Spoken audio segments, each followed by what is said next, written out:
Қайырлы күн, құрметті көрермендер. Бүгін бізде медиа мектепте үлкен көрме болып жатыр. Сол көрмені көруге кеттік.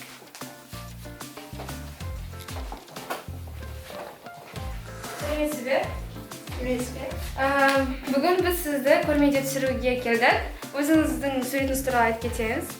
Бұл суреттің аты натюрморт деп аталады. Біз бұл суретте алма мен кружканың суретін салдық.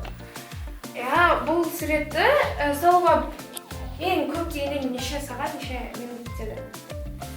Бұл суретті салу үшін бізге жарты сағат уақыт керек болады.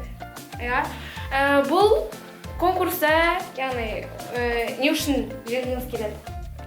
Мен бұл байқауда Абырхан Қасиев тәрізді үлкен суретші болғым келеді. Жақсы, көп рахмет. Бұл сурет өзі сізге ұнай ма? Иә, қатты ұнайды. Жақсы, рахмет. Біз енді сұхбат алып болдық. Келесі басқа адамдардың суретін қарайық.